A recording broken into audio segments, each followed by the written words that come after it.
Social media पर एक video viral है। इस वीडियो में एक युवती एक युवक को थप्पड़ मार रही है, साथ में ट्रैफिक पुलिस वाला भी खड़ा है। वीडियो लखनऊ का बताया जा रहा है। पहले वीडियो देखें, फिर आगे की बात करते हैं कि मामला क्या है।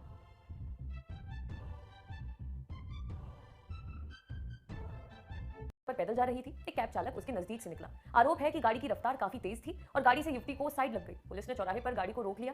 इसके बाद युवती ने कैब चालक को बीच सड़क पर जमकर पीटा। युवती ने पुलिस को बताया कि तेज रफ्तार कैब से वे बाल-बाल बची। युवती का आरोप है कि गाड़ी में सवार युवक उसे परेशान कर रहे थे। यही नहीं, गाड़ी से उसको साइड भी लगी थी। दूसरी ओर ड्राइवर ने युवती पर साइड मिरर और उसके फोन को तोड़ने का आरोप लगाया। Right? Nobody gives you the right to slap a girl. ये जो तू बोल रहा है ना, एक नहीं 5 लड़कों के साथ गई थी। सुन मेरी बात, it's her choice. Of course. तो आप सिर्फ महिलाओं की बात क्यों कर रहे हैं? मंदसौर में एक लड़की ने थाने में जमकर हंगामा किया। दरअसल ये लड़की थाने में एक लड़के के खिलाफ शिकायत लिखवाने आई थी, लेकिन इतनी आग बबूला थी कि पुलिस वालों पर ही बरसने लगी। लड़की का आरोप है कि एक लड़के ने शादी का वादा करके 7 महीने तक उसके साथ रेप किया। वहीं लड़का कह रहा है कि लड़की की बदनाम करने की आदत है और कई लड़कों को अपना शिकार बना चुकी है। अब पुलिस इसी मुश्किल में थी कि किसकी बात सुने। 4 साल पहले एक तस्वीर सोशल मीडिया पर वायरल हुई थी। साल था 2015, जगह थी दिल्ली का तिलक नगर। वायरल तस्वीर एक लड़के की थी, नाम था सर्वजीत सिंह। दिल्ली यूनिवर्सिटी में पढ़ने वाली जसलीन कौर ने सर्वजीत की फोटो सोशल मीडिया पर डाली थी। उस पर यौन शोषण का आरोप लगाया था। यह कर ले, शिकायत करके दिखा, फिर देखियो क्या करता हूं मैं। इस पोस्ट के बाद बहुत बवाल मचा। सोशल मीडिया पर हर कोई सर्वजीत के खिलाफ लिखने लगा। उसे दिल्ली का दरिंदा और क्रिमिनल बुलाया जाने लगा। कुछ ही दिनों में दिल्ली पुलिस ने सर्वजीत के खिलाफ केस दर्ज कर लिया। फिर सर्वजीत की नौकरी चली गई। क्रिमिनल रिकॉर्ड होने की वजह से उसे कहीं ढंग से नौकरी नहीं मिली। 4 साल तक कोर्ट में केस चलता रहा। सर्वजीत की पेशी होती रही, लेकिन हैरान करने वाली बात यह है कि किसी भी सुनवाई के दौरान जसलीन कोर्ट नहीं पहुंची। उसके परिवार वाले ये कहते रहे कि वो हैरेसमेंट की घटना के बाद कनाडा चली गई है। सर्वजीत पर आरोप लगे थे अगस्त 2015 में। अक्टूबर 2019 चल रहा है। इस केस को 4 साल बीत जाने के बाद अब फैसला आ गया है और फैसला सर्वजीत के पक्ष में आया है। दिल्ली की अदालत ने सर्वजीत को निर्दोष करार दिया है। सर्वजीत कीर्तिमान प्रकाश को भी थैंक यू। एक लड़की ने फोटो डाली, पोस्ट लिखा और समाज ने लड़के को दोषी मान लिया। उसे भला बुरा कहा। 4 साल तक वो कोर्ट में केस लड़ता रहा, क्योंकि उसे पता था कि सच्चाई वो नहीं है जो सोशल मीडिया पर लोगों ने देखी। कोर्ट ने भी यही माना और उसे निर्दोष करार दिया। महिलाओं की सुरक्षा कवच मिला, परंतु एक बहुत बड़ी हानि भी साथ में हुई। इन कड़े कानूनों का पुरुषों के विरुद्ध दुरुपयोग होना शुरू हो गया और कितने ही सामान्य प्रतिष्ठित निर्दोष पुरुषों के ऊपर महिलाओं ने झूठे छेड़छाड़, यौन उत्पीड़न, यौन शोषण एवं बलात्कार के केस दर्ज करके उनको फंसा दिया। पुरुषों को कारावास भिजवा दिया। पुरुषों की छवि समाज में धूमिल कर दी। इन कानूनों से पुरुषों को ब्लैकमेल करना शुरू हुआ। पिछले कुछ वर्षों में भारत में जितने भी बलात्कार के केस दर्ज हुए, उसमें से अधिकतम झूठे पाए गए। इसके कई प्रमाण समाचार पत्रों व न्यूज चैनल्स में आए दिन देखने को मिल रहे हैं। No one discusses where is the law to protect a man when he is implicated in a false rape case. आज कोई भी पुरुष के सम्मान और गौरव के विषय पर चर्चा नहीं करता, क्योंकि सभी महिलाओं के अधिकारों के लिए लड़ रहे हैं। कोई ऐसा कानून क्यों नहीं है जिसमें एक पुरुष को सुरक्षा मिले यदि कोई महिला उसे झूठे बलात्कार केस में फंसा दे।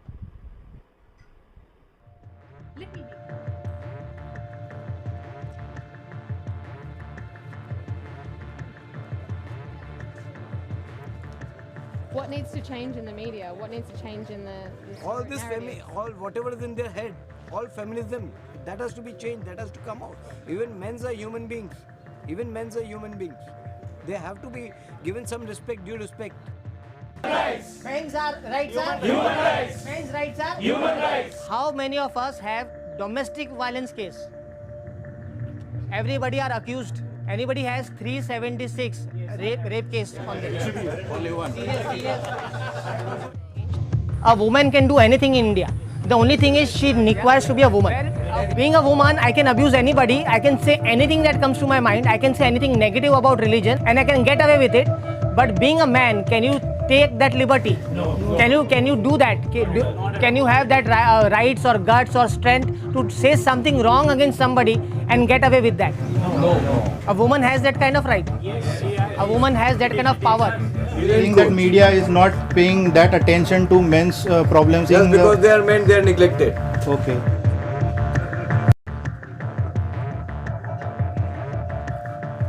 So being a woman, she can get away with anything.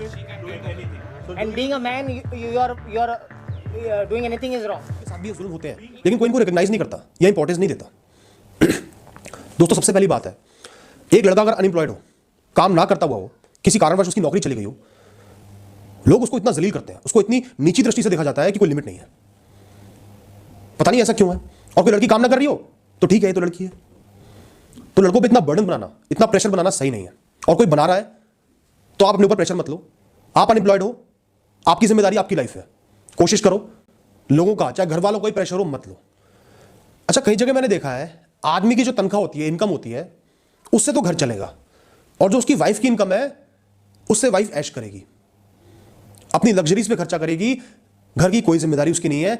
कई औरतें मैंने ऐसी देखी हैं, सब ऐसी नहीं होती, कई ऐसी देखी है। यह चीज गलत है। दोनों मियां बीवी का बराबर फर्ज है घर को चलाना, घर के कामों में, घर के खर्चों में कंट्रीब्यूट करना।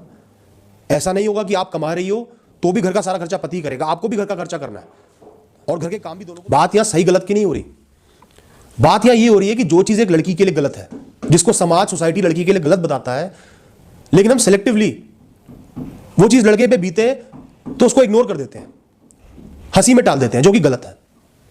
मैं हमेशा मानता हूं लड़की लड़का बराबर है, उनके साथ गलत हो रहा है सीधा होती है और क्या सारे पुरुष रावण होते हैं? यह बिल्कुल गलत है। महिला झूठ बोलती है, पुरुष भी झूठ बोलता है। जिसके पास पावर होता है वो उसको मिसयूज करता है। आज महिलाओं के पास पावर है, लॉ की पावर है, तो वो उसे मिसयूज कर रही हैं। और मैंने बहुत बार देखा है कि जो महिलाएं होती हैं सेटल करने के लिए स्पोर्ट्स को, कोई रिवेंज लेने के लिए, मतलब किसी से भी अपना कोई रिवेंज है लेना है या कोई पैसों का लेन देन है, तो बहुत आसानी से बलात्कार का आरोप लगा देते हैं, जबकि कैमरे में भी बाद में आ जाता है स्पष्ट रूप से। कई बार तो ऐसा देखा गया कि सीसीटीवी कैमरे में कैद हो गया कि ऐसा कुछ नहीं हुआ था, लेकिन उतनी देर तक हवालात पहुंच चुका होता है पुरुष और उसकी फैमिली भी पूरी तहस नहस हो चुकी होती है। ऐसा भी केस है जहां पे एक लड़के को सिर्फ सेम नाम होने की वजह से 7 साल बलात्कार के जुर्म में कारावास में डाल दिया गया। और 7 साल में जब वो वापस आया, उसकी पूरी फैमिली नष्ट हो चुकी थी, उसके माता पिता, उसकी वाइफ, उसके बच्चे, उनके माता पिता का तो देहांत हो गया, वाइफ और बच्चों को आज तक वो नहीं ढूंढ पाए। बताइए ये कितना अन्याय है, कितना घोर अन्याय है। और क्या आपको लगता है कि हम ऐसा न्याय देख सकते हैं अपने बेटों के साथ? मुझे तो नहीं लगता कि हम ऐसे अपने भाइयों और बेटों के साथ ये अन्याय देख सकते हैं। मैं भी एक मां हूं और मैं चाहूंगी उज्जवल भविष्य बेटा और बेटी दोनों के लिए।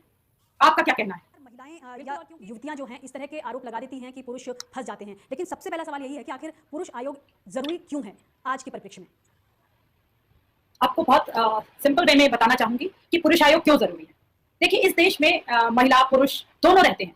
महिलाओं के लिए तमाम कानून है, महिलाओं की सुरक्षा के लिए तमाम एजेंसियां हैं, एनजीओज हैं, सारा मंत्रालय है, सब में पूरी वुमेन कमीशन है, वुमेन के लिए राइट्स के लिए हम सारे बात करते हैं, उनके सम्मान की हम सब बात करते हैं। लेकिन पुरुषों के लिए कोई भी पटल नहीं है, पुरुषों के लिए कोई मेंस कमीशन नहीं है, कोई पुरुष आयोग नहीं है, ना कोई हेल्पलाइन नंबर है जहां पे पुरुष अपनी आप बीती सुना सके, अपनी आप बीती रख सके। क्या मर्द को दर्द नहीं होता? क्या आप में से कोई भी मेरे इस सवाल का जवाब दे सकता है कि अगर गलत हो रहा है तो क्या वो जेंडर के देख के होता है? गलत तो किसी के साथ भी हो सकता है, चाहे वो महिला हो या पुरुष हो। लेकिन हमारे देश में महिलाओं के लिए, बच्चों के लिए मंत्रालय है, यहाँ तक कि कीड़े मकोड़ों के लिए मंत्रालय है, जानवरों के लिए मंत्रालय है, पेड़ पौधों के लिए मंत्रालय है। लेकिन 51% पुरुष जो इस समाज में दिन भर काम करते हैं, 24/7 उनका योगदान है और बहुत ही बहुमूल्य योगदान है उनका। लेकिन उनके लिए इस देश में कोई पटल नहीं जहां पे उनकी बात सुनी जाए, जहां पे उनके लिए पॉलिसीज ड्राफ्ट की जाए, जहां पे उनके हेल्थ इश्यूज, मेंटल इश्यूज, उनके साथ भी बहुत सारे इश्यूज होते हैं, उसके बारे में बातचीत करी जाए। ऐसा कोई भी पटल नहीं है। इसीलिए मुझे लगता है कि पुरुष आयोग या नेशनल कमीशन ऑफ मेन अब बन जाना चाहिए। बहुत बार ऐसा देखा गया है कि पुरुष अपने आप को अकेला महसूस करते हैं, उनका दर्द किसी को दिखता ही नहीं है। हम लगातार के सालों से उठाते आ रहे हैं, किसी को भी हमने अनदेखा नहीं किया। हमने हर वर्ग तक ये मैसेज पहुंचाया, चाहे वो जज साहब होते हैं, चाहे वो इस देश के लॉ मेकर्स होते हैं, प्रधानमंत्री साहब, अपने देश के उन तक भी यह मुद्दा पहुंचाया। हर जगह पर हमने लॉ मेकर्स तक, अपने कानून मंत्री तक या अपने सीएम साहब हो गए, सब तक हमने ये मुद्दा पहुंचाया कि बहुत जरूरत है इस देश को अब एक छोटा सा बदलाव लाने की, यहाँ पे कि यहाँ पे कोई भी प्रावधान नहीं है जहां पे पुरुष के लिए हम पुरुष की आप बीती सुने। पुरुष ना तो घर में सुरक्षित है, ना घर के बाहर सुरक्षित है। अब वो जाए तो जाए कहाँ? तो कोई पटल तो हो जहां पे वो अपनी बात रख सके। इसीलिए हम लगातार इस मांग को बढ़ा रहे हैं और मैं तो चाहती हूं कि सभी महिलाएं जो बात करती हैं इक्वालिटी की, इस मुद्दे का समर्थन करें और सरकार से यह मांग पुरजोर तरीके से करें और जल्द से जल्द पुरुष आयोग बनने में मदद करें। जब महिला आयोग बना था तब सभी पुरुषों ने साथ दिया था। अब मैं ये रिक्वेस्ट करूंगी कि सभी महिलाओं से कि आप ही तो इक्वालिटी की बात करती थी, तो अगर आप इक्वालिटी की बात करती थी तो आइए इक्वालिटी इन रियल सेंस देखें और एक पुरुष मंत्रालय भी बने जहां पुरुषों के लिए बजट आए, जहां उनके लिए पॉलिसीज बने। क्या हम 24 घंटे हम ब्रेस्ट कैंसर के बारे में बात करते हैं, जो कि बहुत जरूरी है, ठीक है, अवेयरनेस क्रिएट करने की जरूरत है क्योंकि ये बहुत ज्यादा दुखदाई है महिलाओं के लिए, लेकिन क्या प्रोस्टेट कैंसर कम है? क्या वो कम दुखदाई है? तो हेल्थ इश्यूज तो मेल्स के साथ भी होते हैं। क्या हमने कभी उस बारे में सोचा? क्या हमने जब जेंडर स्टडीज के ऊपर बात करते हैं तो सिर्फ महिलाओं के बारे में बात करते हैं कि महिलाओं के साथ ये हुआ है, ये हुआ है? क्या हमने कभी पुरुषों के साथ हुई जातियों के बारे में बात करी है? 53% of the boys are sexually abused. क्या हमने उस बारे में कभी सोचा कि हमने बॉयज को कोई सुरक्षा दी? क्या हमने कभी मेल रेप के बारे में सोचा कि मेल रेप्स भी होते हैं?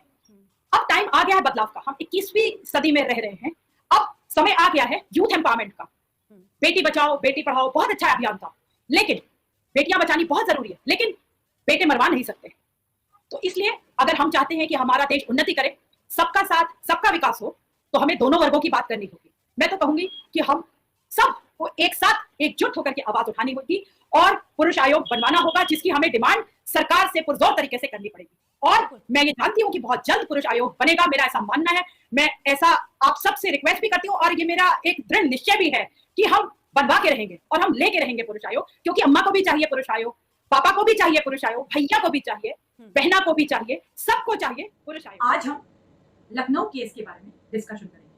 आई एम श्योर ये बहुत वायरल हुआ है वीडियो, आप सब ने इसे जरूर देखा होगा। लखनऊ के एक चौराहे पर एक लड़की एक कैब ड्राइवर को 1 नहीं 2 नहीं 3 नहीं 4 नहीं 5 नहीं 22 थप्पड़ जड़ देती है, बिना ये सोचे समझे कि वो कर क्या रही है और वो क्यों कर रही है ऐसा, उसका कसूर क्या है।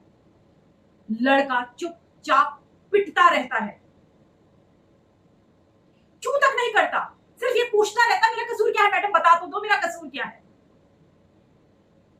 ये सारी सीसीटीवी फुटेजेस हम सब ने देखे हैं। पुलिस वाले वहां म्यूट स्पेक्टेटर्स की तरह मैच देख रहे थे, उन्होंने कुछ नहीं किया। जो लोग वहां खड़े थे वो वीडियो बना रहे थे, कुछ लोग मदद के लिए आगे आए। कानून सबके लिए बराबर होता है, लेकिन मार खाने के बाद भी लड़के को डिटेन किया गया, लॉकअप में रखा गया। पुलिस वालों ने जो भाई आए थे उसे ढूंढते हुए, वहां लोकेशन चेक करते हुए, उन्हें भी लॉकअप में डाल दिया। कमाल हो गई, जिन्हें लॉकअप में डालना था वो घर बैठी है आज भी। शनिवार का केस है, आज ट्यूसडे शाम हो चुकी है, लड़की आज भी घर बैठी है आराम से। और लड़के को आपने कितना हैरेस किया, क्योंकि वो बेचारा गरीब एक कैब ड्राइवर है। कभी आप कैब ड्राइवर को पीट देते हैं, कभी आप डिलीवरी बॉय को पीट देते हैं, कभी वो जो रोहतक सिस्टर्स वाला केस आया बात कर दी आपने। हो क्या रहा है इस देश में, चल क्या रहा है? कहां है वो सूडो फेमिनिस्ट जो हमारे देश के? क्यों नहीं इस घटना के खिलाफ आवाज उठा रहे? क्यों नहीं ये कह रहे कि अरेस्ट करिए उस लड़की को तुरंत? इतनी देरी क्यों हो रही है? उनके मुंह में दही क्यों जम गया है? कब आएंगे सामने? ये मीटू गैंग, ये सारे जो बड़ी बिग बिंदी ब्रिगेड है, ये सब क्यों शांत बैठे हैं? अभी क्यों नहीं आ रहे आगे? ड्राइवर को जस्टिस दिलानी है, सुन लीजिए कान खोलकर। अगर आपसे नहीं होगा तो हम छोड़ेंगे नहीं, चाहे मुझे लखनऊ ना आना पड़े, लेकिन उस लड़की को अरेस्ट करवा के रहेंगे। मैं कैब ड्राइवर के साथ हूं, चट्टान की तरह। हमेशा मर्द गलत नहीं होता, औरत भी गलत हो सकती है, लेकिन हमारा माइंडसेट है। अगर कोई मर्द किसी औरत को थप्पड़ मारता है तब हम कहते हैं कि बड़ा जालिम मर्द है, और अगर कोई औरत किसी मर्द को थप्पड़ मारती है तब भी हम कहते हैं कि जरूर मर्द ने कुछ बदतमीजी की होगी। हर हाल में हम मर्द को ही गलत समझते हैं। मैं ये नहीं कहती योर ऑनर कि हर औरत गलत है, लेकिन मिसेस सोनिया जैसी औरतें भी इस दुनिया में हैं जो अपने फायदे के लिए कुछ भी कर सकती है। कुछ भी इस वीडियो के सामने आने के बाद सवाल तो बनता ही है, अगर हम करें तो करें क्या, बोले तो बोले क्या।